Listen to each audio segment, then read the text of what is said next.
امید ہے کہ تمام حضرات خیریت سے ہوں گے۔ محترم ناظرین کرام، یہ آج کا ہمارا 20واں دینی اور شرعی مسائل کے سوال جواب حل کے لیے مجلس ہے۔ اللہ تبارک و تعالیٰ سے دعا کرتے ہیں کہ اللہ تبارک و تعالیٰ کہے گئے مسائل کے مطابق عمل کی توفیق نصیب فرمائے اور دینی مسائل کو سیکھ کر کے اپنی زندگی میں لانے کی توفیق نصیب فرمائے۔ اللہ تبارک و تعالیٰ ہم سب کی زندگیوں کو سنت و شریعت کے مطابق ادا کرنے کی توفیق نصیب فرمائے، آمین ثم آمین۔ جی دانش علی، السلام علیکم ورحمۃ اللہ وبرکاتہ۔ مفتی صاحب جی وعلیکم السلام ورحمۃ اللہ وبرکاتہ۔ جی سب سے پہلا کمنٹ ہے آپ کا۔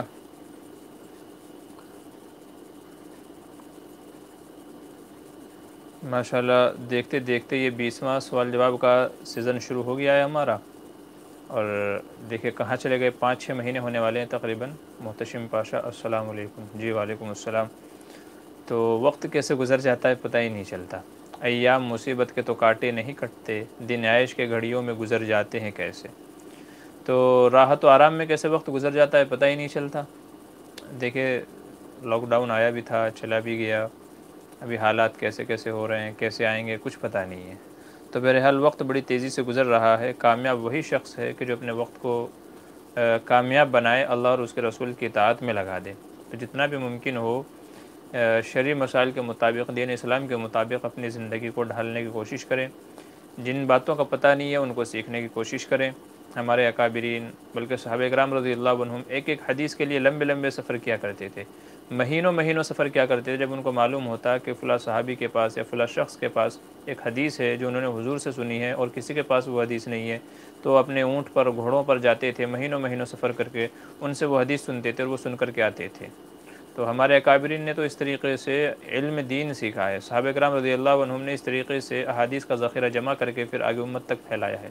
ایک ہم لوگ ہیں، باوجود یہ کہ وسائل ہیں ہمارے پاس میں، ہمارے درمیان میں علماء، ائمہ کرام، مفتیان کرام موجود ہیں، مگر پھر بھی ہمارا یہ حال ہے کہ جب تک گڈی کہیں پھنستی نہیں ہے تب تک سوال نہیں کرتے۔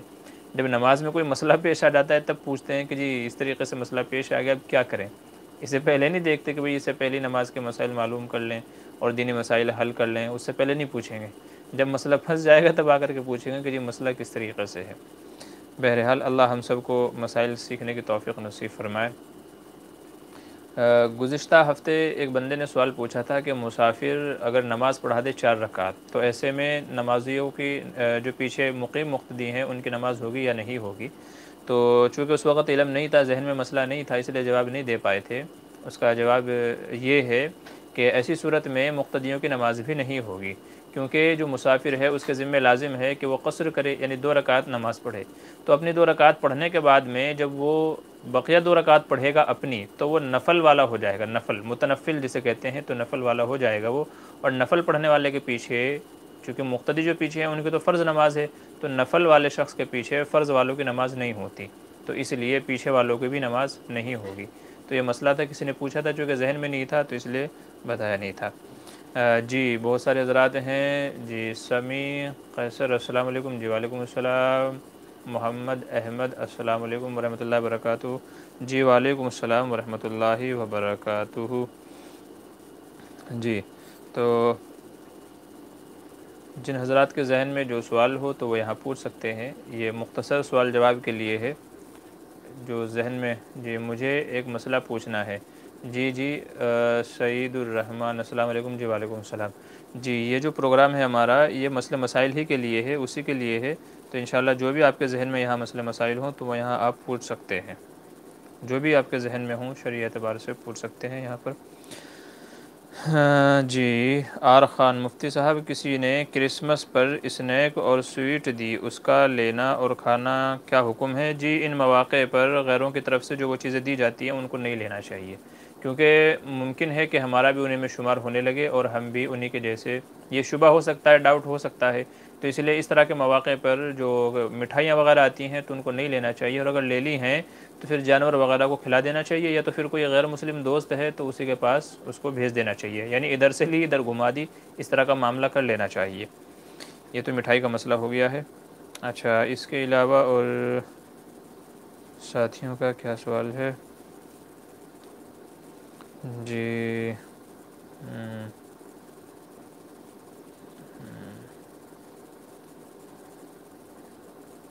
محتشم پاشا، اچھا، مسجد الحرام کو حرام کیوں کہتے ہیں؟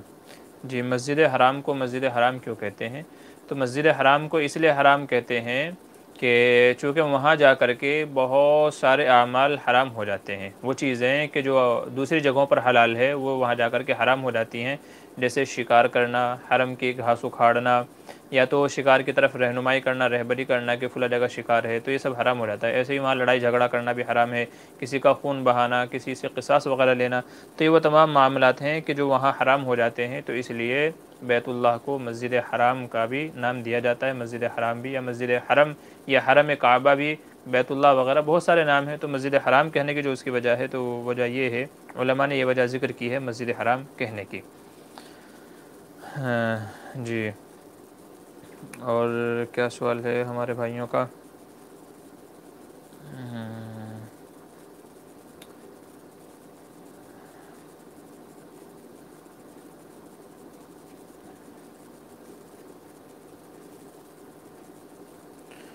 جی، ایم ڈو غفران کا اگلا سوال ہے، اندرا آواس مکان لینا کیسا ہے؟ جو سرکار کی طرف سے مکان دیا جاتا ہے،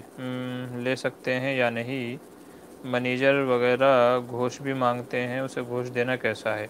اگر حکومت کی طرف سے یہ بطور انعام اور بطور امداد کے دیے جا رہے ہیں تو اس طرح کے مکانات لینے میں کوئی مضائقہ نہیں ہے، اور اگر اپنا حق لینے کے لیے واقعی ہم اس کے، چونکہ گورنمنٹ کی طرف سے جو بھی اس طرح کی انعامی چیزیں ہوتی ہیں تو اس کی ایک کنڈیشن ہوتی ہے کہ غریب لوگ یا اس کیٹیگری کے لوگ یا فلاں طبقے کے لوگ ہی یہ مکانات لے سکتے ہیں، تو اس کی ایک کیٹیگری ہوتی ہے۔ تو اگر ہم لوگ اس کیٹیگری میں آتے ہیں، ہم واقعی اس کے مستحق ہیں جو گورنمنٹ دے رہی ہے، اور پھر کوئی گھوس لیتا ہے، رشوت وغیرہ لیتا ہے، اور اپنا حق لینے کے لیے اگر رشوت دینی پڑے تو اس کے گنجائش دی ہے علماء نے، اگر اپنا حق لینے کے لیے رشوت دینی پڑے تو اس کی گنجائش ہے، اجازت ہے، تو پھر اپنا حق لینے کے لیے رشوت بھی دے سکتے ہیں۔ تو بہرحال جس کیٹیگری کے لیے، جن لوگوں کے لیے حکومت وہ مکانات دے رہی ہے، اگر آپ بھی اس کے اندر آتے ہیں تو پھر آپ کے لیے وہ مکانات لینا اور ان سے فائدہ اٹھانا جائز ہے۔ جی، سمیع قصر کا آپ کون سے مدرسے میں پڑھتے ہو؟ جی، پڑھ کے تو ہم آ گئے ہیں، مظاہر اور دارالعلوم دونوں جگہ سے ہم نے پڑھا ہے، دونوں جگہ سے فراغت حاصل کی ہے، تو پڑھ کے تو آ گئے ہیں۔ جی، محمد سعد، قرآن پڑھانے کی فیس لینا کیسا ہے؟ جی، اگر کوئی قرآن کریم پڑھاتا ہے، وہ چاہے حفظ پڑھاتا ہو، چاہے ناظرہ پڑھاتا ہو، چاہے نورانی قاعدہ پڑھاتا ہو، کسی مدرسے میں پڑھاتا ہو یا پرائیویٹ کسی کو پڑھاتا ہو، تو قرآن کریم پڑھانے کی فیس لینا اس کی اجازت ہے، جائز ہے، دیا جا سکتا ہے، چونکہ بہرحال جب وہ قرآن کریم پڑھانے جا رہا ہے تو اپنا وقت بھی دے رہا ہے، اور پڑھانے کے لیے، سمجھانے کے لیے محنت بھی اس کے اندر درکار ہوتی ہے، تو اس لیے اپنے محنت کا معاوضہ لینا، اجرت لینا، فیس لینا جائز ہے، کوئی حرج نہیں ہے۔ بلکہ لوگوں کو چاہیے کہ ان کو خود اس چیز کا خیال رکھنا چاہیے کہ بھئی امام صاحب، مولانا صاحب ہمارے بچوں کو یا ہمیں پڑھانے آ رہے ہیں، تو ان کے وقت کی قیمت لگا کر کے، ایک اندازہ لگا کر کے، جو ہم ٹیوشن بچوں کو پڑھاتے ہیں، ٹیچروں کو دیتے ہیں 10,000 20,000، اسکول کے جو الگ سے ہم لوگ ٹیوشن فیس لگاتے ہیں، تو جتنی ان کو دیتے ہیں تو اتنی ان کو بھی دینا چاہیے۔ وہ اگر دنیا سکھا رہے ہیں تو ایک دین سکھا رہے ہیں، تو اس لیے خود سے لوگوں کو اس چیز کے اندر آگے آنا چاہیے، اور خود سے مولانا لوگوں کو فیس دینی چاہیے پڑھانے کی، جتنا بھی ہو سکے۔ جی، اگلا سوال ہے، مغرب کی نماز میں صرف ایک رکعت امام کے ساتھ ملی تو باقی رکعتیں کیسے ادا کریں؟ جی، چونکہ اچھا، اس میں دونوں اختیار ہیں، اس میں یہ بھی اختیار ہے کہ ایک رکعت امام صاحب کے ساتھ ملی ہے تو اب بقیہ 2 رکعتیں باقی ہیں، تو بقیہ 2 رکعت کو مکمل کرنے کا ایک طریقہ تو یہ ہے کہ دوسری رکعت میں بھی بیٹھے، پھر تیسری رکعت میں بھی بیٹھے، اور دوسرا طریقہ یہ بھی ہے کہ دوسری رکعت میں نہ بیٹھے بلکہ مکمل 2 رکعت پڑھ کر کے پھر قاعدہ اخیرہ کرے۔ تو دونوں طرح کی گنجائش، یعنی تینوں رکعت میں بیٹھے یا پھر صرف قاعدہ اخیرہ میں بیٹھے، دونوں طرح کی گنجائش ہے، اس طریقے سے مغرب کی نماز مکمل کر سکتے ہیں، یہ صرف مغرب کا ہی مسئلہ ہے۔ جی، قرآن پڑھانے کی فیس لینا کیسا ہے؟ جی، اچھا بھئی، سوال آپ نے ایک بار لکھ دیا نا تو وہ میرے پاس آ جاتا ہے، کبھی کبھی کیا ہوتا ہے کہ دوسرے ساتھی کا جواب دینے میں، آپ کا جواب دینے میں لیٹ ہو جاتا ہے ان کی وجہ سے، تو اس لیے آپ ایک بار لکھ دیجئے، انشاءاللہ میں پڑھ کر کے اس کا جواب دے دوں گا، تو ڈبل لکھنے کی ضرورت نہیں ہے، انشاءاللہ میں دے دوں گا۔ جی، عبداللہ خان غور کا سوال ہے، نفلی صدقہ اور واجب صدقے میں کیا فرق ہے؟ نفل صدقہ کس کو دے سکتے ہیں؟ جی، نفلی صدقہ تو کسی کو بھی دے سکتے ہیں، یہاں تک کہ بعض علماء فرماتے ہیں مالدار کو بھی نفلی صدقہ دیا جا سکتا ہے۔ نفلی صدقے کا مطلب یہ ہے کہ ہم لوگ جو الا بلا دور کرنے کے لیے صدقہ جو ہے کرتے ہیں، تو یہ نفلی صدقہ ہوتا ہے، اپنے مرحومین کے اصالہ ثواب کے لیے، تو یہ نفلی صدقہ کہلاتا ہے۔ واجبی صدقہ وہ ہے جو منت مان لی، نظر مان لی، میرا فلاں کام ہو گیا تو یہ دوں گا، وہ دوں گا، میرا بچہ ٹھیک ہو گیا، مجھے صحت مل گئی، فلاں ایگزام میں کامیاب ہو گیا، فلاں چیز ہو گئی، یہ ہو گئی، تو اس کو کہتے ہیں صدقات واجبہ، کہ جب یہ چیز ہو جائے، منت نظر وغیرہ جب پوری ہو جائے تو پھر اس کا ادا کرنا واجب ہو۔ یا زکوٰۃ کو بھی صدقہ واجبہ کہا جاتا ہے، تو زکوٰۃ ہو گیا، نظر منت وغیرہ کا صدقہ ہو گیا، تو ان کو صدقات واجبہ کہا جاتا ہے، اور یہ صرف مستحق کو دیے جا سکتے ہیں، غیر مستحق کو دینا جائز نہیں ہوگا۔ نفلی صدقہ مسجد میں بھی دیا جا سکتا ہے، مسجد میں بھی دے سکتے ہیں۔ جی آر خان ان کا سوال ہے، ایک لیڈی ہیں 65 ایبو ہیں، ان کی نوز رنگ ناک کی ہول میں اٹک گئی ہے،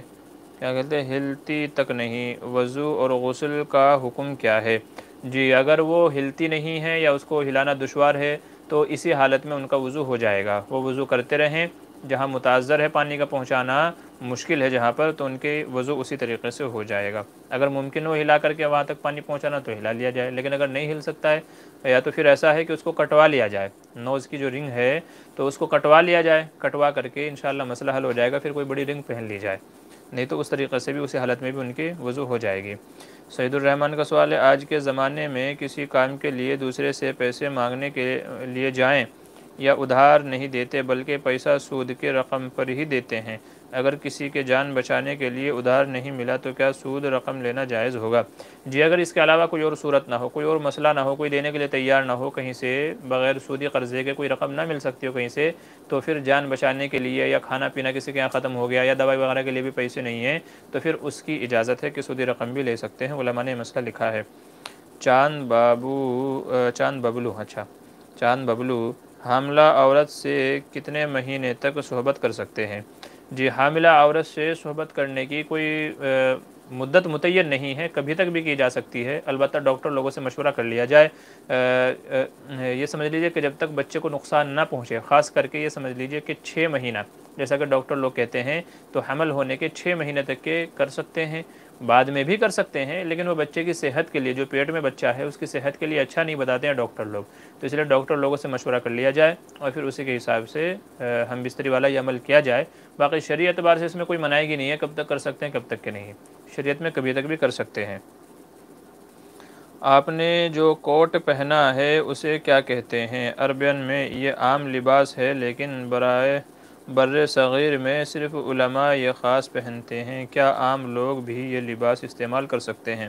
جی ہاں، یہ لباس جو ہے وہ عام لوگ بھی استعمال کر سکتے ہیں، ان کی بھی اجازت ہے۔ یہ ہمارے پاس گفٹ آیا ہے سعودی میں، ہمارے ایک پہچان کے تھے نذیر بھائی،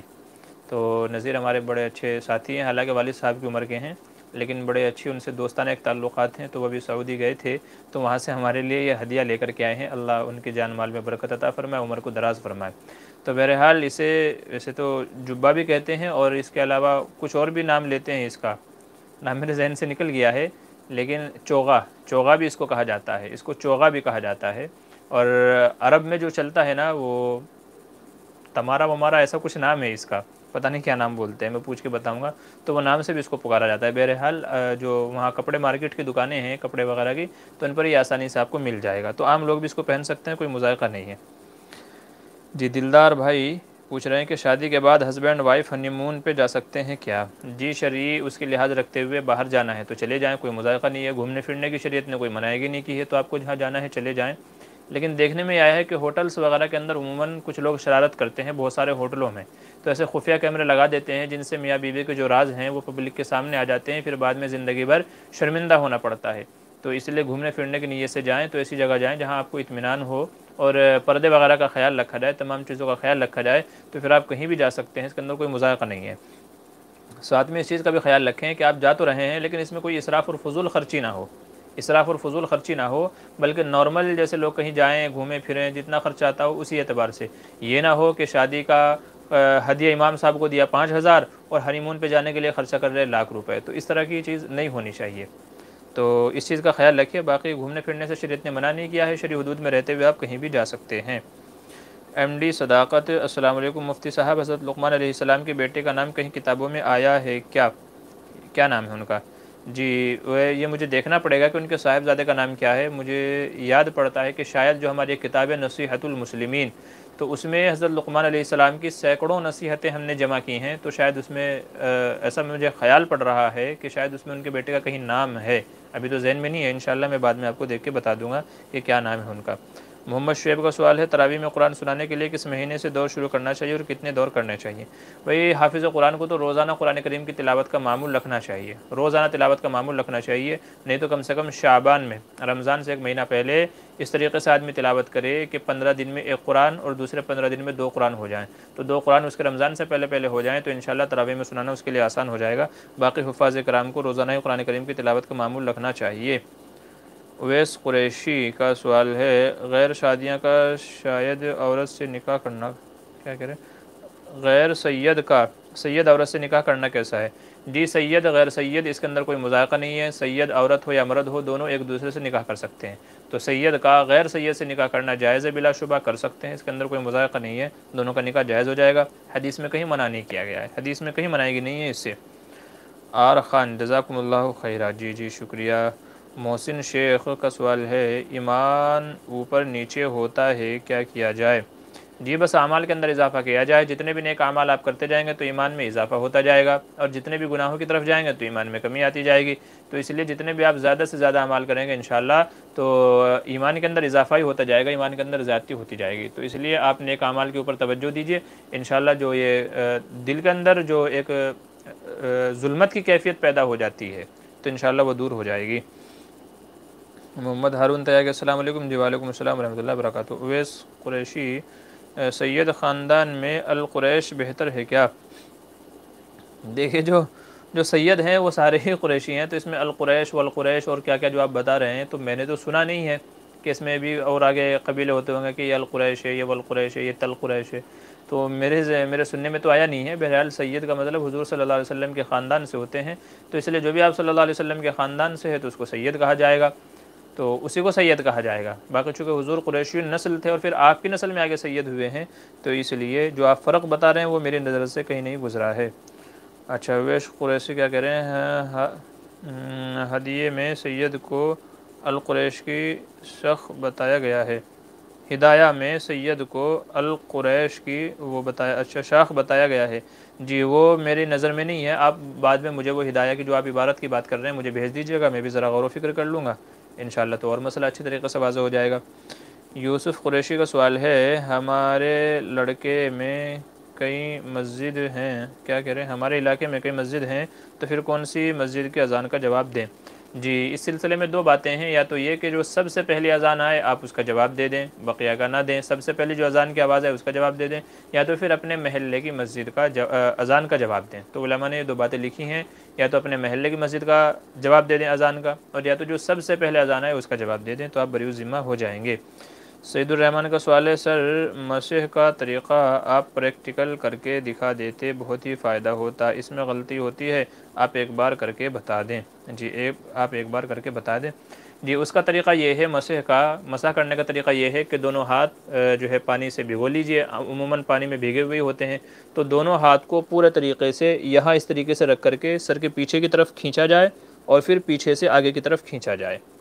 پیچھے سے آگے اور آگے سے پیچھے اس طریقے سے کھینچا جائے، اور پھر جو یہ ہاتھ کی جو شہادت والی انگلیاں ہیں ان سے کانوں کا مسح کر لیا جائے، اور جو انگوٹھے بچے ہیں ان سے کانوں کے پیچھے کا حصہ ہے اس کا مسح کر لیا جائے، اور یہ جو الٹے ہاتھ کی سائڈ بچی ہوئی ہے اس سے گردن کا مسح کر لیا جائے۔ تو یہ طریقہ ہے سر کے مسح کرنے کا، پورے ہاتھوں سے دونوں ہاتھوں سے پیچھے کی طرف، پھر آگے سے وہیں کہیں پیچھے کی طرف لے کر کے آئیں، اور شہادت کی انگلی سے کانوں کا، انگوٹھوں سے پیچھے کا، اور جو یہ ہاتھ کی الٹی حصہ بچا ہوا ہے اس سے پیچھے کا جو ہے گردن کا مسح کر لیا جائے، تو یہ طریقہ ہے کرنے کا۔ جی اکثر لوگ اس کے اندر مغالطہ کھاتے ہیں، دھوکہ کھاتے ہیں۔ شعابی کہتے ہیں محمد شعیب،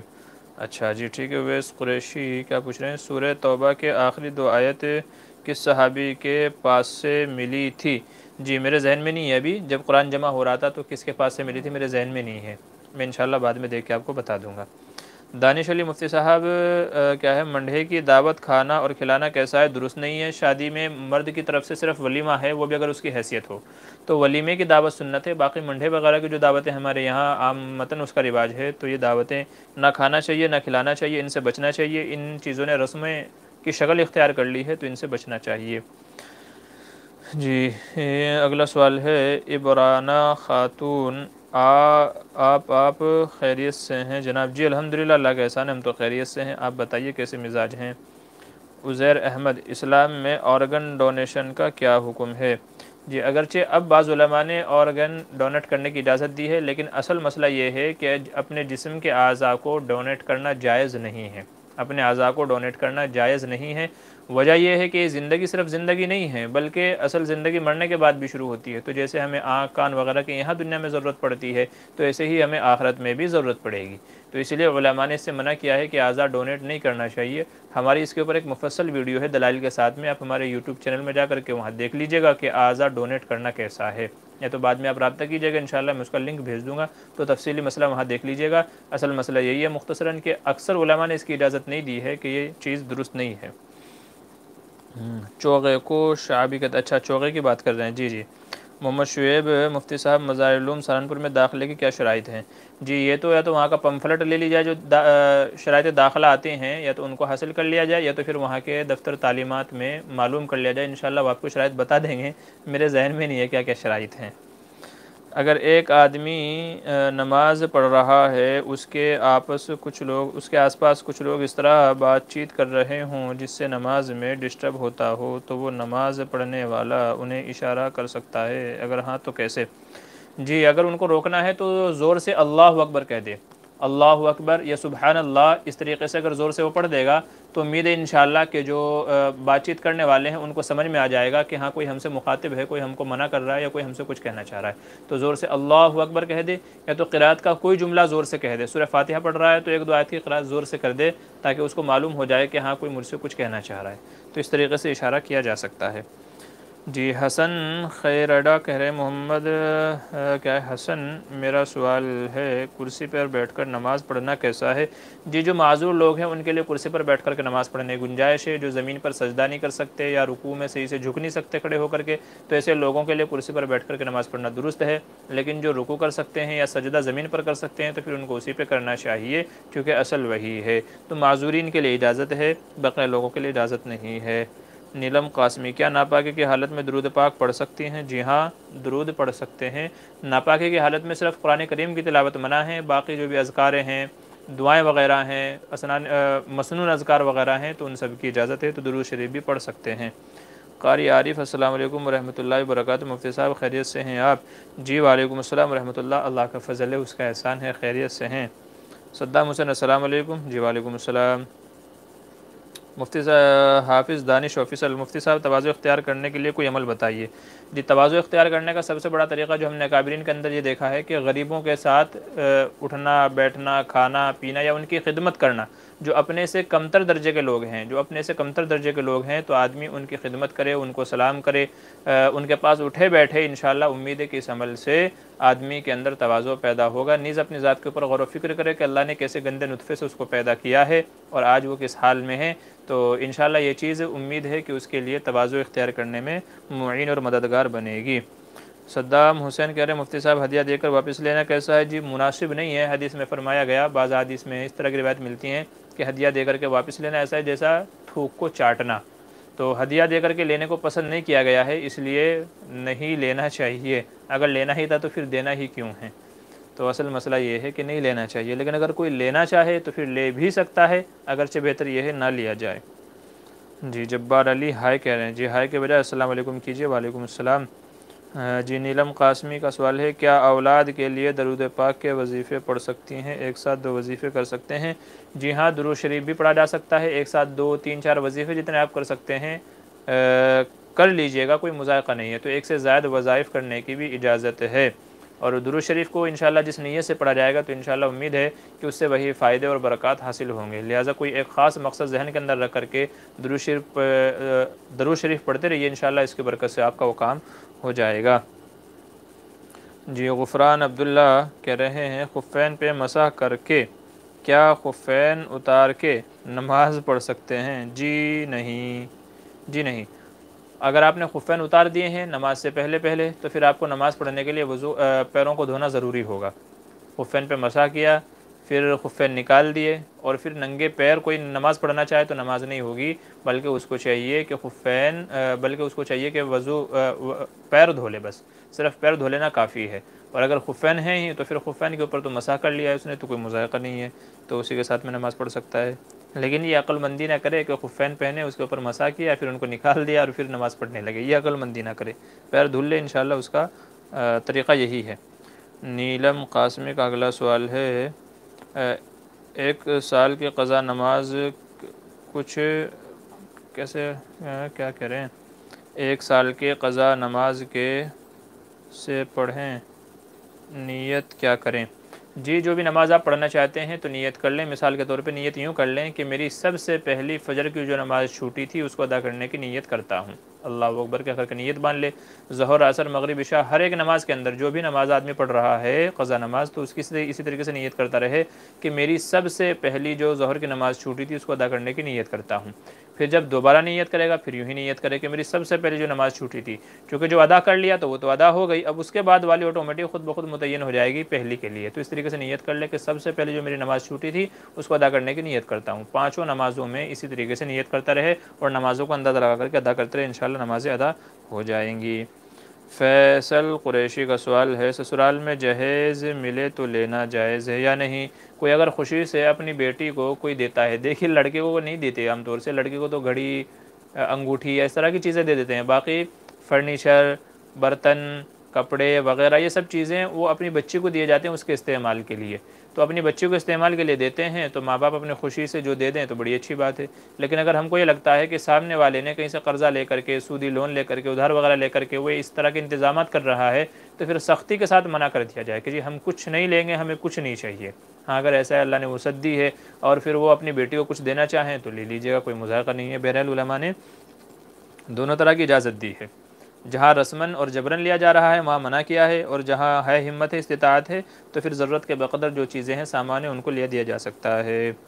غفران عبداللہ، گرمی لگتی ہے کبھی کبھی، تو گرمی میں تو بھائی گرمی ہی لگے گی، ٹھیک ہے، تو اے سی وغیرہ لگوا لیجئے یا نہا لیجئے۔ یہ کیا سوال ہے اس کو مکمل لکھیے گا، ادھورا سوال مت کیجیے گا، نہیں تو اس سے مطلب غلط نکلتا ہے۔ جی ایم اے حسن کہہ رہے ہیں بارش کی وجہ سے راستے میں مٹی کیچڑ خفین چمڑے کے موزے پر لگ جاتا ہے تو ان کو دھل لیجیے گا، اس حصے کو جہاں پر گندگی لگ گئی ہے اگر آپ کو لگتا ہے، چونکہ عموماً راستے وغیرہ کے اوپر ہر طرح کی گاڑیاں آتی ہیں، ہر طرح کی چیزیں گندگی ناپاکی، کتے وغیرہ ہگتے رہتے ہیں، پیشاب کرتے رہتے ہیں، تو یقینی بات ہے کہ وہ جو کیچڑ وغیرہ ہے تو وہ ناپاک ہی ہوگا، تو اس لیے خفین پر یا کپڑے پر اگر کہیں لگ جائے تو پھر اس کو دھل لینا چاہیے یا کپڑا گیلا کر کے صاف کر لینا چاہیے، پھر اس کے بعد نماز کو ادا کرنا چاہیے۔ شیخ عامر سہیل السلام علیکم ورحمۃ اللہ، جی وعلیکم السلام۔ ایم اے حسن، وضو دہرانا پڑے گا؟ جی نہیں، وضو دہرانے کی ضرورت نہیں ہے، بلکہ جس جگہ وہ لگا ہے ناپاکی وغیرہ لگی ہے بس اس حصے کو دھو لیا جائے۔ جی حسن خیراڑا کہہ رہے ہیں اگر کوئی نماز میں التحیات اور سبحان ربی الاعلیٰ اتنی آواز سے پڑھے کہ قریب والا سن سکے اور وہ بھی نماز میں ہو تو وہ کیا کرے؟ اس کا سنے یا اپنا پڑھے؟ اور اس کو سننے سے تکلیف ہوتی ہو تو کیا کرے؟ جی اپنے ذہن کو اپنی نماز کے اندر لگائے، خشوع و خضوع کے ساتھ میں اس کی طرف سے ذہن ہٹا کر کے ہر کوئی اپنی اپنی نماز پڑھے، اس کی کیوں سنے گا؟ وہ اپنی نماز پڑھ رہا ہے تو آپ اپنی نماز پڑھیں، تو اس کا آپ کو کیوں سننا ہے؟ اگر آپ اس کا سنیں گے تو آپ کا نماز سے آپ کا ذہن اور دھیان اور توجہ ہٹ جائے گی، تو اس لیے اپنے ذہن کو جمع کر کے آپ اپنی نماز مکمل کر لیجئے، اور پھر نماز مکمل کرنے کے بعد اس کو آرام سے سمجھا دیں کہ بھئی اتنی زور سے نہ پڑھیں کہ برابر والے کو تکلیف ہو، تو اتنی زور سے نہ پڑھیں، پیار محبت سے اس کو سمجھا دیا جائے، یہ طریقہ ہے اس کا۔ سعید الرحمن کا سوال ہے حضرت ہم لوگ دعاؤں میں نبی کی سنتوں پر عمل کے بارے میں کہتے ہیں، اگر آپ ایک ایک کر کے سنتوں کو بتا دیتے تبھی سبھی سنتوں کے اوپر عمل کر سکتے ہیں، صبح اٹھنے سے رات کی سنت فرمائیں گے تو اتنی ساری سنت ہے اور آپ کہنے کے کر کے بتاتے جائیے۔ جی ایک کتاب لے لیجئے سنن و آداب، مفتی طاہر پٹنی کی ہے سنن و آداب، تو اس کے اندر ہماری زندگی کے روزمرہ کے معمولات جو بھی ہمارے کام کاج ہیں ہر ایک کے تعلق سے آداب اور سنن یعنی مستحبات وغیرہ بتائے گئے ہیں، کھانے کے، پینے کے، چلنے کے، پھرنے کے، کاروبار کے، بزنس کے، لین دین کے، تو اس میں تمام سنتوں کا احاطہ کیا گیا ہے، تو یہ کتاب آپ لے لیجئے مفتی طاہر پٹنی کی ہے سنن و آداب، انشاءاللہ آپ کو اس کے اندر ساری چیزیں مل جائیں گی، پھر آپ اس کے مطابق عمل کرتے رہیے۔ میرے لیے بتانا بڑا دشوار ہو جائے گا یہاں پر، چونکہ سنتیں بہت زیادہ ہیں تو ان کا احاطہ ممکن نہیں ہے۔ جی سہیل بھاٹک السلام علیکم، جی وعلیکم السلام۔ نیلم قاسمی کا سوال ہے ساس نے جینا حرام کر دیا ہے، بہت خیال رکھتی ہیں، میں پھر بھی روز لڑتی ہے، اولاد نہیں، مجھے بہت طعنے دیتی ہیں، پلیز کچھ بتائیں ان کے اللہ ہدایت دی۔ جی اللہ ایسی عورتوں کو ہدایت دے کہ پہلے بہو بنا کر کے لے کر کے آتی ہیں، کہتی ہیں کہ بیٹی ہیں، اور پھر اسی بیٹی کے اندر 100 کمیاں 100 عیب نکالتی ہیں۔ رہ گئی بات اولاد کی، تو یہ ہمارے اختیار میں نہیں ہے، یہ تو اللہ کے حکم سے ہے، جب بھی اللہ دینا چاہے گا تو دے دے گا، تو اس میں ہمارا کوئی دخل تھوڑا ہی ہے۔ اگر ہمارے اختیار میں ہوتا تو ہم تو اولاد کل کو ہی پیدا کر دیتے،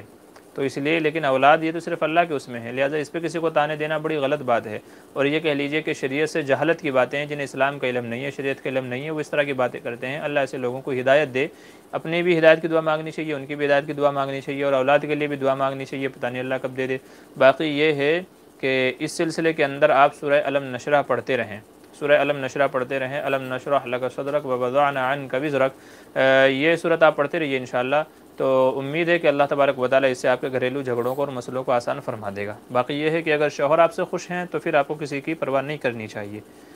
جی سہیل بھاٹو کا سوال، السلام علیکم۔ سہیل بھٹوک، اچھا بھٹوک ہے، جمعے کے بعد کھانا کیسا ہے؟ جی آپ صلی اللہ علیہ وسلم کا عمومی جو معمول تھا وہ یہی تھا کہ آپ جمعے کی نماز سے فارغ ہو کر کے پھر کھانا کھاتے تھے، اور ہم نے اپنے اکابر کو بھی یہی دیکھا ہے کہ جمعے کے بعد ہی وہ کھانا کھایا کرتے تھے، اسی لیے کہتے ہیں کہ جمعے کے بعد کھانا کھانا سنت ہے، تو بہتر یہی ہے کہ جمعے کے بعد کھانا کھایا جائے تاکہ جمعے کی جو برکات ہیں وہ سب وہ حاصل ہو جائیں، اور نماز وغیرہ چستی کے ساتھ ادا کی جائے، چونکہ جب کھانا کھا لیا جاتا ہے تو پھر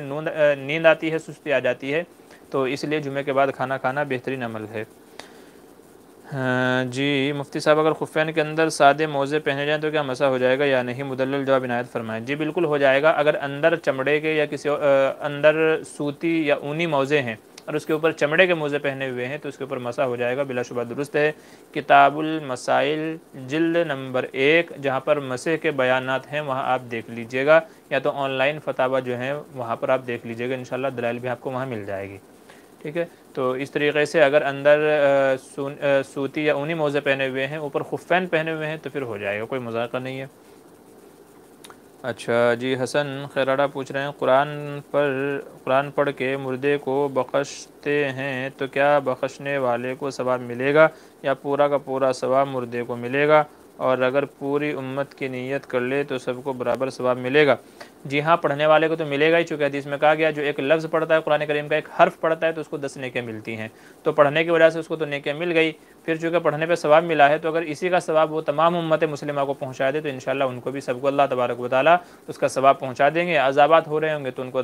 رفع اور دفع فرما دیں گے، نہیں تو رفع درجات کا ذریعہ بن جائے گا، تو پڑھنے والے کو بھی ملے گا اور جس کو بخش رہے ہیں انشاءاللہ اس کو بھی ملے گا۔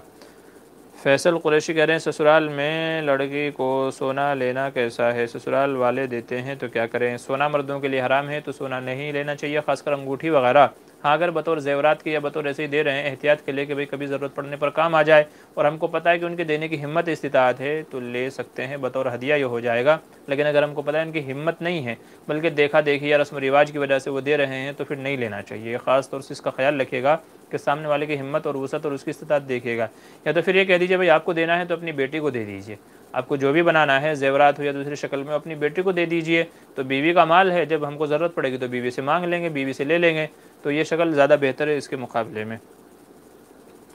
نیلم قاسمی ہم بستری کے بعد غسل کے بعد صبح کے اگر پانی آئے تو کیا دوبارہ غسل کرنا چاہیے؟ جی اگر غسل کرنے کے بعد کچھ قطرے نکلتے ہیں تو علماء کہتے ہیں کہ اس سے غسل واجب نہیں ہوگا بلکہ وضو کر لیا جائے کافی ہو جائے گا، تو اگر نہانے کے بعد غسل کے بعد پھر آدمی قطرہ دیکھے یا عورت قطرہ دیکھے کہ جو ہے قطرہ نکلا ہے تو اب غسل واجب نہیں ہوگا، چونکہ یہ جو قطرہ نکلا ہے تو یہ اس کا نہیں ہے بلکہ بیماری کی وجہ سے آیا ہے، یہ بیماری کی وجہ سے آیا ہے، تو اس لیے غسل کے واجب ہونے کا حکم نہیں ہوگا۔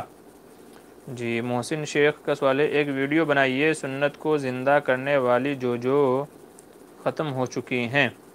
جی یہ تو ہم اپنے آس پاس دیکھ سکتے ہیں، انشاءاللہ آپ کی جو گزارش ہے اس کا بھی خیال رکھا جائے گا، کوشش کریں گے انشاءاللہ کہ اس کے اوپر بھی ویڈیو بن جائے۔ باقی ہم اپنے جو ہے علاقے میں اپنے آس پاس دیکھ سکتے ہیں کہ بھئی کون کون سی سنتیں ایسی ہیں کہ جن کا لوگ آج کل خیال نہیں کرتے ہیں، جن کو مٹائے ہوئے ہیں، جیسے داڑھی کی سنت ہو گئی، لباس کی سنت ہو گئی کہ سب لوگ پینٹ شرٹ میں گھوم رہے ہیں، یہاں تک کہ عورتیں بھی پینٹ شرٹ میں گھوم رہی ہیں، تو اس چیزوں کا خیال رکھا جائے۔ ایسے ہی زیب و زینت میں، بول چال میں، چال ڈھال میں بہت ساری چیزیں ہیں، لوگوں سے معاملات کرنے میں، بات چیت کرنے میں، گفتگو کرنے میں، اٹھنے میں، بیٹھنے میں، کھانے پینے میں، یہ ساری چیزیں وہ ہیں کہ اکثر ہم لوگ سنتیں چھوڑے ہوئے ہیں، تو ان تمام چیزوں کا ہمیں اہتمام کرنا چاہیے، سیکھ کر کے عمل کرنا چاہیے۔ ہاشمی آفیشل السلام علیکم، فون پے سے جو کیش بیک ملتا ہے اس کا لینا جائز ہے یا نہیں؟ جی ہاں، جو کیش بیک ملتا ہے اس کا استعمال جائز ہے، چونکہ جو کیش بیک ہے وہ بطور انعام کے ہے کہ آپ نے ہماری ایپ کو استعمال کیا، اس کے ذریعے سے آپ نے منی ٹرانسفر کیا ہے یا ٹرانزیکشن کیا ہے، تو اس کی خوشی میں وہ لوگ کیش بیک دیتے ہیں، تو اس لیے کیش بیک کا استعمال جائز ہے۔ اس سے چاہے تو آپ چیزیں خریدیں یا اس کو جیسے بھی چاہیں آپ استعمال میں لا سکتے ہیں، بہرحال کیش بیک وغیرہ جو ایپ کے استعمال پر ملتا ہے تو اس کے استعمال کی اجازت ہے۔ فیصل قریشی کا سوال ہے، جمعے کے خطبے میں سنت پڑھنا کیسا ہے؟ بہتر یہ ہے کہ جب امام صاحب خطبہ دے رہے ہوں، یعنی اذان ہو گئی ہو دوسری اور امام صاحب خطبہ دے رہے ہوں، تو اس وقت سنتیں نہیں پڑھنی چاہیے، بلکہ اذان سے پہلے پہلے سنتوں سے فارغ ہو جانا چاہیے۔ لیکن اگر کسی کی سنتیں رہ گئی ہیں تو پھر اس کو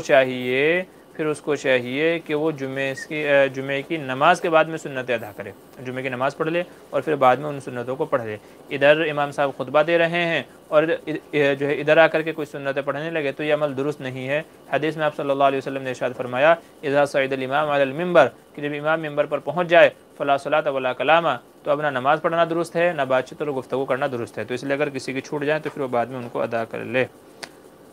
قاری عارف صاحب، جی مفتی صاحب کھانا کھا لیجئے۔ جی بارک اللہ، جزاک اللہ، آپ کھائیے، اللہ آپ کے کھانے میں جان مال میں برکت عطا فرمائے، جزاک اللہ خیر۔ جی نعت نظم اینڈ تقریر چینل، السلام علیکم ورحمۃ اللہ وبرکاتہ، مفتی صاحب معین الاسلام۔ جی وعلیکم السلام معین الاسلام صاحب، وعلیکم السلام۔ محمد ساجد، السلام علیکم ورحمۃ اللہ۔ جی وعلیکم السلام ساجد بھائی، کیسے ہیں آپ؟ خیریت سے ہیں؟ جی حسن خیراڑا، ان کا سوال ہے، اگر کوئی فرض نماز میں التحیات اور سبحان ربی الاعلیٰ اتنی زور سے پڑھے کہ آپ کے سوال کا تو جواب دے دیا ہے میں نے بھائی، آپ کے سوال کا جواب دے دیا ہے میں نے۔ مبین قادری، السلام علیکم۔ جی وعلیکم السلام۔ سعید الرحمن کہہ رہے ہیں، زاد مومن بک شیخ مولانا منیر احمد کی ہے، اس میں بھی سنت کے بارے میں بیان ہے، کیا یہ بک پڑھنا ٹھیک رہے گا؟ جی ہاں پڑھ لیجئے، زاد مومن جو ہے اس کو پڑھ سکتے ہیں، اس کے اندر سنتوں کا بہت سارے سنتوں کو جو ہے شمار کرایا گیا ہے، تو وہاں سے آپ دیکھ کر کے ان سنتوں کے مطابق عمل کر سکتے ہیں، کوئی مسئلہ نہیں ہے۔ جی حسن پوچھ رہے ہیں، غیر مسلم کے تہوار کا سامان بیچنا کیسا ہے؟ درست نہیں ہے۔ جو ان کے خصوصی تہواروں میں استعمال ہوتا ہے، جیسے راکھی کے ٹائم پہ راکھی استعمال ہوتا ہے، کلش، اور اس کے علاوہ ناریل اور بہت ساری چیزیں ملتی ہیں جو خصوصاً ان کے جو وہ عبادتیں کرتے ہیں یا جو بھی اس موقع پر وہ چیزیں انجام دیتے ہیں، ان میں جو چیزیں استعمال ہوتی ہیں، تو اس طرح کا سامان بیچنا درست نہیں ہے، اس طرح کا سامان بیچنا درست نہیں ہے، بچنا چاہیے۔ جی فواز علی کا سوال ہے،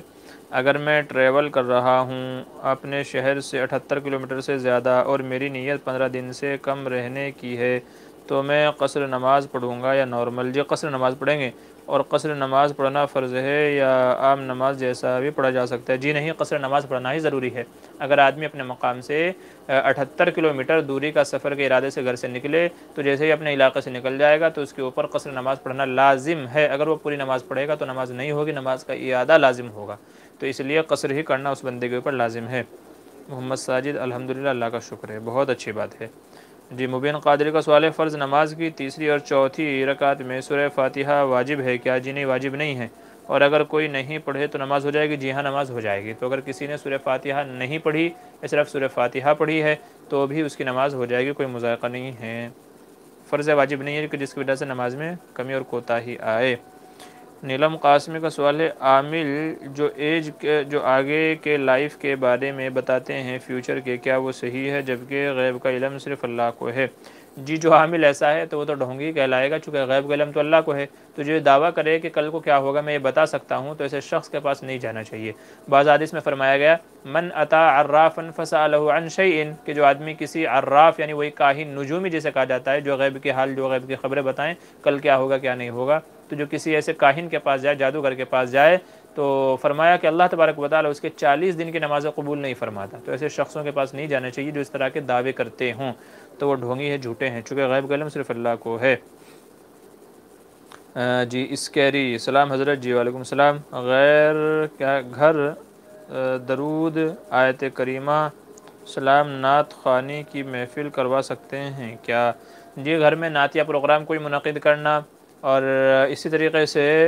جو شعر و شاعری جو جائز کے اندر آتی ہو، تو اس طریقے سے اس کی تو اجازت ہے، باقی خاص کر جو لوگ گھروں میں بلا کر کے بچوں سے، مدرسے کے بچوں سے درود پڑھواتے ہیں اور وہ مدینے کی طرف رخ کر کے ہاتھ باندھ کر کے الصلاۃ والسلام علیک یا رسول اللہ یا اس طرح کی چیزیں پڑھتے ہیں، تو اس عمل سے بچنا چاہیے، یہ عمل درست نہیں ہے۔ جی نعت خوانی ہے باقی، تو نعت درود وغیرہ اس کی اجازت ہے، لیکن اس طریقے سے جو کرواتے ہیں نا کہ مدینے کی طرف رخ کر کے پھر ہاتھ باندھ کر کے زور زور سے درود پڑھا جاتا ہے، اگربتی لگائی جاتی ہیں، کھانا مٹھائیاں وغیرہ سامنے رکھا جاتا ہے، تو یہ عمل درست نہیں ہے۔ باقی نعت خوانی وغیرہ کا مقابلہ کرنا، گھر میں انعقاد کرنا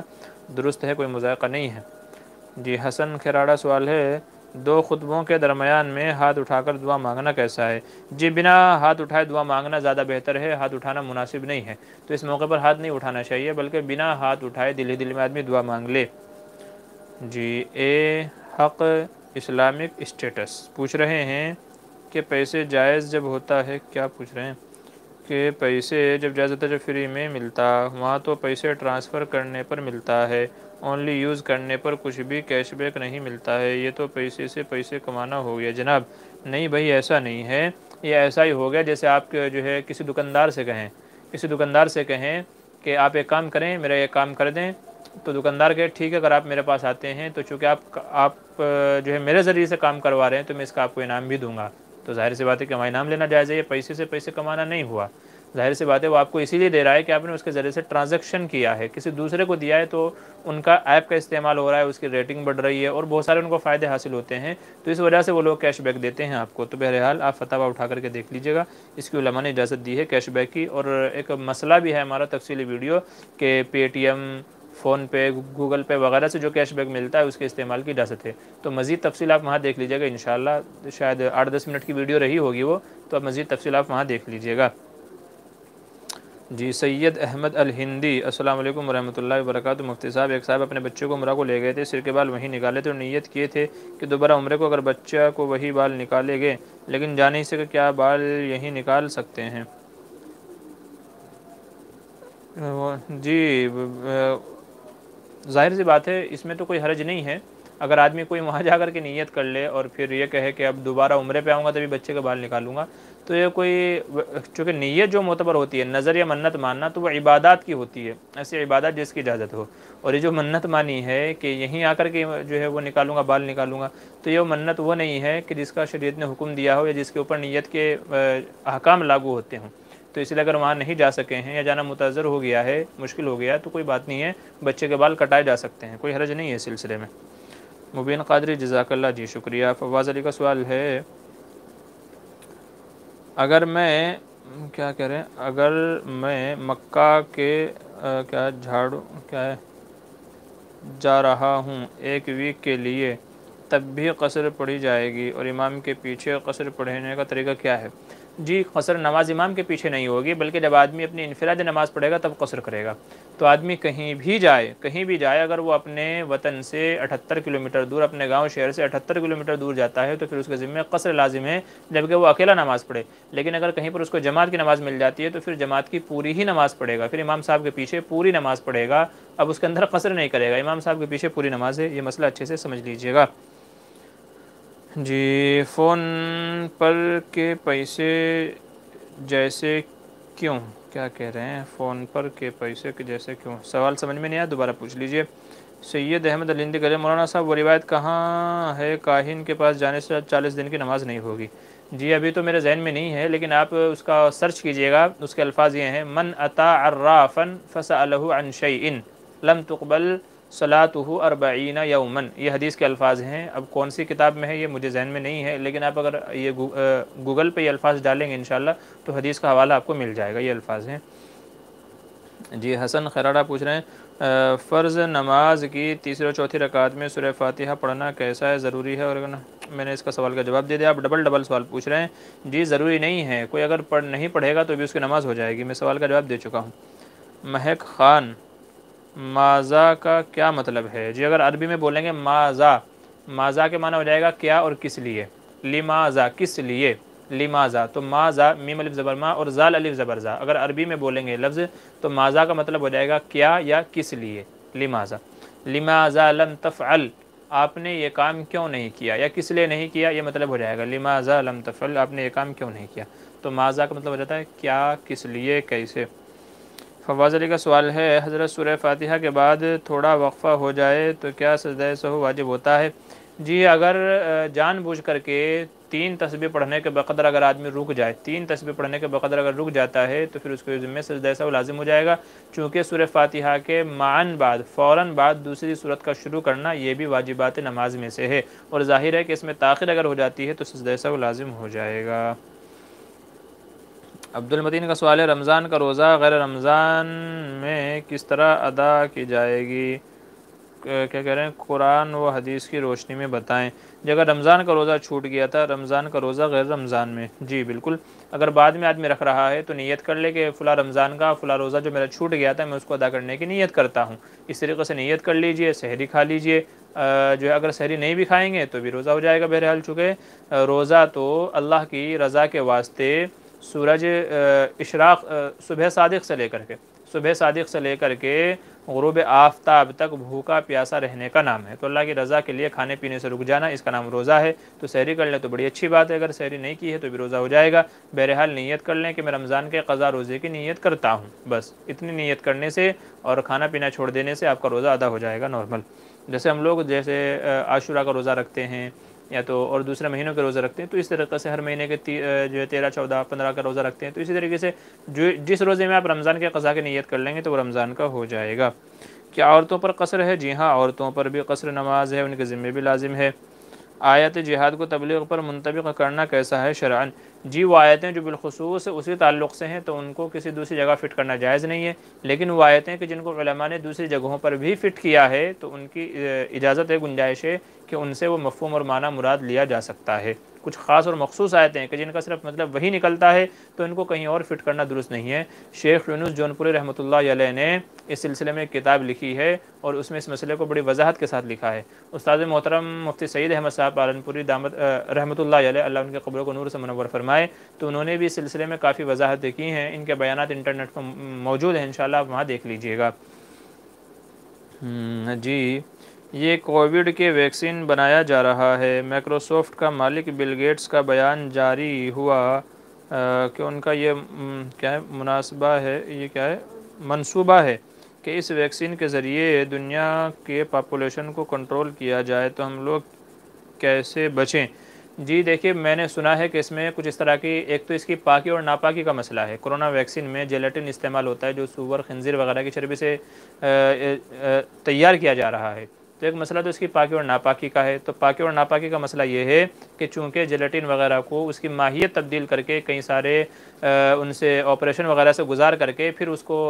اس ویکسین کے اندر شامل کیا جاتا ہے، تو چونکہ ماہیت بدل گئی، حیات بدل گئی، تو اس لیے اس کی اجازت علماء نے دی ہے۔ تو اگر اس کی ماہیت بدل جاتی ہے پھر جیلیٹن وغیرہ اس میں استعمال کیا جاتا ہے تو بہرحال وہ پاک ہو جائے گی اور اس کا استعمال جائز ہو جائے گا۔ رہ گئی بات یہ کہ کیسے اس سے بچا جا سکتا ہے، چونکہ اسے سننے میں آ رہا ہے کہ اس کے ذریعے سے دماغوں پر قابو اور کنٹرول کیا جا سکتا ہے، تو ظاہر ہے کہ جہاں یہ چیز اختیاری ہے کہ آپ کی مرضی ہے آپ لگوائیں یا نہ لگوائیں، تو پھر وہاں آپ استعمال سے بچ سکتے ہیں، آپ کہ بھائی ہمیں ضرورت نہیں ہے ہم اس کو نہیں لگوائیں گے۔ لیکن جہاں یہ جبری ہے، آپ چاہ کر بھی نہیں بچ سکتے، تو ظاہر سی بات ہے کہ پھر اس سے بچنے کا کوئی راستہ نہیں ہے، تو پھر یہ ہے لگوا لیجئے، ساتھ میں بسم اللہ پڑھ لیجئے، اللہ باقی اللہ کافی اللہ شافی، اللہ باقی اللہ کافی اللہ شافی، یہ دعا پڑھ کر کے پھر آپ انشاءاللہ یہ ٹیکہ لگوا لیجئے گا جہاں پر جبری لگوایا جا رہا ہو، تو امید ہے انشاءاللہ کہ اس کا جو سائیڈ ایفیکٹ ہوگا اللہ تبارک و تعالیٰ اس کو ختم فرما دیں گے۔ ہاں جہاں بچ سکتے ہیں اپنے اختیار میں ہے تو پھر وہاں لوگوں کو بچنا چاہیے اس طرح کی چیزوں سے، باقی اللہ سے مدد مانگتے رہنا چاہیے کہ اللہ تعالیٰ کفار و مشرکین کی تمام ایذا و رسانے سے ہم سب کی حفاظت فرمائے۔ نبی کریم صلی اللہ علیہ وسلم کی ایک بڑی مشہور دعا ہے، اس کو پڑھتے رہنا چاہیے، اللہم انا نجعلک فی نحورہم ونعوذ بک من شرورہم۔ اکابرین نے اپنا تجربہ بیان کیا ہے کہ ان دعاؤں کی برکت سے اللہ نے ہمیں بڑے بڑے فتنوں سے محفوظ فرمایا ہے، تو انشاءاللہ یہ چیزیں اختیار کر لی جائیں تو امید ہے کہ دنیا کی کوئی طاقت آپ کو نقصان نہیں پہنچائے گی۔ اعجاز علیہ السلام علیکم، میرا ویڈیو آپ نے بنایا ہی نہیں؟ جی ہاں آپ کا ویڈیو میں نہیں بنا پایا، لمبا ہونے والا۔ جی میں جتنے بھی آپ سے معذرت کروں کم ہے، بہرحال میں نہیں بنا پایا آپ کا ویڈیو، اس کے لیے بہت ہی معذرت خواہ ہوں، لیکن میں کوشش میں ہوں، اپنے وعدے پر قائم ہوں کہ انشاءاللہ میں بناؤں گا جلدی ہی۔ اسکیری پوچھ رہے ہیں گھر کے صدقہ باکس کے پیسے خود استعمال کر سکتے ہیں کیا ضرورتاً؟ جی جس وقت ضرورت ہو اس وقت ان کے استعمال کی گنجائش ہے، ان کو استعمال کیا جا سکتا ہے۔ چونکہ یہ نفلی صدقات میں نکالتا رہتا ہے، اپنے گھروں میں ایک باکس لگا لیتے ہیں، ڈبہ وغیرہ لگا لیتے ہیں کہ بھئی اس میں سے لوگوں کو دیتے رہیں گے جو بھی ضرورت مند آئے گا، لیکن اگر کبھی اپنے آپ کو ہی ضرورت پڑے تو پھر اپنے لیے بھی استعمال کر سکتے ہیں، لیکن جب بعد میں اپنے پاس آ جائے تو پھر اتنی ہی رقم واپس اس میں رکھ دی جائے تاکہ غریبوں کا نقصان نہ ہو، جب ان کو دیں گے تاکہ ان کا نقصان نہ ہو، بہرحال بوقت ضرورت ان کو بھی اپنے استعمال میں بھی لایا جا سکتا ہے۔ جی حسن کھیراڑا اس کا سوال ہے، فوٹو کھینچنا کیسا ہے؟ جی جاندار کی فوٹو کھنچوانا بغیر شرعی ضرورت کے ناجائز اور حرام ہے۔ شرعی ضرورت سے مراد یہ ہے جیسے پاسپورٹ پہ لگوانا ہے، آئی ڈی کارڈ پہ لگوانا ہے، یا کسی اور چیز میں چاہیے کہ جہاں ضرورت ہے اس کے لگانے کی، اس کے بغیر کام نہیں چل رہا ہے، تو ایسے موقع کے لیے کھنچوانا دونوں کی اجازت ہوگی۔ اور جہاں یہ ضرورت نہیں ہے جیسے گھومنا پھرنا، بس ایسے شوق یا فوٹو لیے جا رہے ہیں، سیلفی لیے جا رہے ہیں، اچھا کپڑا پہنا ہے تو اس کا فوٹو لیے جا رہے ہیں، کہیں پارٹی شارٹی میں گئے ہیں، کہیں شادی میں گئے ہیں تو اس کی فوٹو لیے جا رہے ہیں، کہیں گھومنے پھرنے گئے ہیں تو اس کی فوٹو لیے جا رہے ہیں، تو اس طرح کی جگہوں کے فوٹو لینا یہ چونکہ شوقیہ ہوتی ہیں، تفریحاً ہوتے ہیں، بغیر شرعی ضرورت کے ہوتے ہیں، تو اس لیے ان سے علماء نے منع کیا ہے کہ اس طرح کے مواقع کے فوٹو لینا ناجائز اور حرام ہے، تو ان سے بچنا چاہیے۔ فوٹو کا بھی یہی حکم ہے، ویڈیوگرافی کا بھی یہی حکم ہے۔ جی ہو گیا اعجاز علی، احتلام سے کیسے بچیں؟ جی ہاں، آپ کا یہ سوال تھا، احتلام سے کیسے بچیں۔ جی اگر کسی کو بہت زیادہ احتلام ہوتا ہو تو اس کے لیے سورہ طارق، ہمارے بڑے بھائی ہیں مولانا مسرور احمد صاحب، تو پچھلے ہفتے وہ بھی سن رہے تھے اور ساتھی نے یہی سوال پوچھا تھا، تو اس کا کوئی جواب ہمارے ذہن میں نہیں تھا، ہمیں علم نہیں تھا، تو انہوں نے بتایا کہ یہ مجرب عمل ہے، تجربے والا عمل ہے۔ ایسا شخص کہ جس کو کثرت احتلام ہوتا ہو، احتلام کی جس کو بیماری یا زیادہ اس کو ہوتا ہو، تو وہ رات میں سوتے ہوئے والسماء والطارق یہ پوری سورت پڑھ لے، والسماء والطارق وما ادراک ما الطارق النجم الثاقب، یہ پوری سورت پڑھ لے انشاءاللہ، تو یہ اس عمل سے اللہ تبارک و تعالیٰ اس چیز سے آدمی کو نجات دے دے گا۔ تو جسے کثرت احتلام ہوتا ہو تو وہ وظیفہ کر لے والسماء والطارق کا، تو انشاءاللہ اس کی یہ بیماری جاتی رہے گی۔ جی حسن کا سوال ہے، تکبیر تحریمہ میں امام کے ساتھ ہاتھ اٹھانے چاہیے؟ جی ہاں، امام کے ساتھ ہاتھ اٹھا سکتے ہیں۔ بہتر یہ ہے کہ امام صاحب جب نیت باندھ لیں، ہاتھ اٹھا کر کے نیت باندھ لیں، تو اس وقت آپ تکبیر تحریمہ کہہ کر کے نیت باندھیں امام صاحب کے بعد میں، امام صاحب کے بعد میں، یا تو امام صاحب کے ساتھ ساتھ میں، ساتھ ساتھ کی بھی گنجائش ہے لیکن پہلے کی گنجائش نہیں ہے، تو امام صاحب کے ساتھ ساتھ میں، امام صاحب کے بعد میں نیت باندھنا بہتر ہے۔ اعجاز علی کا سوال ہے، گائے کو ہر بیماری سے کون دعا سے ٹھیک کریں؟ کیا کہہ رہے ہیں؟ گائے کو ہر بیماری سے کون دعا سے ٹھیک کریں؟ جی گائیں وغیرہ جانور وغیرہ ہیں تو اگر ان کو کوئی بیماری کوئی تکلیف ہے تو سورہ فاتحہ پڑھ کر کے پانی بھی پلاتے رہیں اور اس کے اوپر پڑھ کر کے پھونکتے بھی رہیں۔ اسی طریقے سے اعیذک بکلمات اللہ التامات من شر ما خلق، اعیذک بکلمات اللہ التامات من شر ما خلق، یہ دعا پڑھ کر کے دم کر دیجئے، انشاءاللہ جانور وغیرہ اس دعا کی برکت سے محفوظ ہو جائیں گے بیماریوں سے۔ فواز علی کا سوال ہے، حضرت کیا ہے حذافی صاحب جو مسجد نبوی کے امام ہیں، یہ سورہ فاتحہ کے بعد بہت بڑا وقفہ لیتے ہیں، اتنا بڑا ہے کہ 2-3 بار پھر سے سورہ فاتحہ پڑھی جا سکتی ہے اور سجدہ سہو بھی نہیں کرتے۔ جی عموماً مسجد حرام ہو یا مکہ اور مدینہ دونوں جگہ پہ شافعی المسلک لوگ زیادہ ہیں، مسجد حرام میں یا مسجد نبوی میں شافعی المسلک علماء زیادہ ہیں، اور امام شافعی رحمۃ اللہ علیہ کے نزدیک یہ مسئلہ ہے کہ امام صاحب سورہ فاتحہ پڑھنے کے بعد اتنی دیر خاموش کھڑے ہوتے ہیں کہ پیچھے مقتدی والے بھی، جو پیچھے مقتدی ہیں نمازی حضرات ہیں، وہ بھی سورہ فاتحہ پڑھ لیں۔ چونکہ ہمارے پیچھے بھی کچھ شافعی المسلک لوگ ہیں تو ان سے مسئلہ معلوم پڑا ہے، وہ بتاتے ہیں کہ ہم لوگ امام کے پیچھے قرات نہیں کرتے،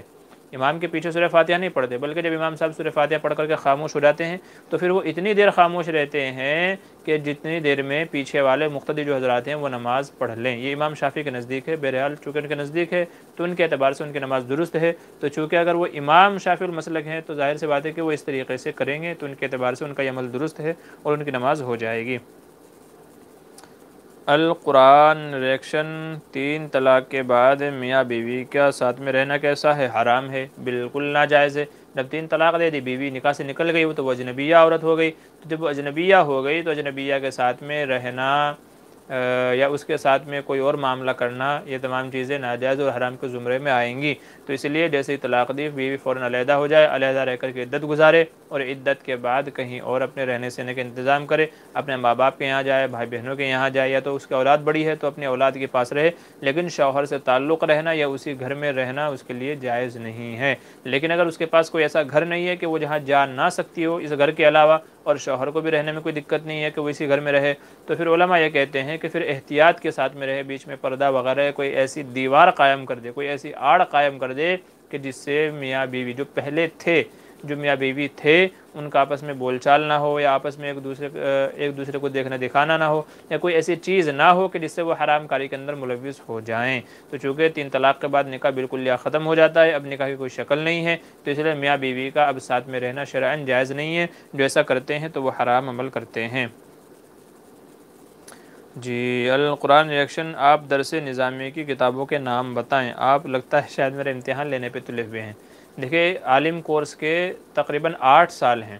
8 سال ہیں، تو ہر سال میں الگ الگ کتابیں پڑھائی جاتی ہیں۔ جیسے قافیہ کے اندر قافیہ پڑھائی جاتی ہے، چونکہ وہ اسی نام سے مشہور ہے۔ اس کے علاوہ القراۃ الواضحہ، القراۃ الراشدہ، معلم الانشاء، اس طرح کی اور بہت ساری کتابیں پڑھائی جاتی ہیں۔ علم نحو کی کتابیں پڑھائی جاتی ہیں۔ اس کے علاوہ آگے شرح جامی ہے تو شرح جامی پڑھائی جاتی ہے، حسامی وغیرہ پڑھی جاتی ہے، پھر جلالین ہے، مختصر المعانی ہے، قدوری وغیرہ ہیں، تو یہ کتابیں پڑھائی جاتی ہیں۔ اسی طریقے سے پھر آگے آپ جب سال آخر جو آتا ہے بخاری کا، تو اس میں صحاح ستہ پڑھائی جاتی ہیں۔ ان کے علاوہ موطا مالک، موطا امام محمد،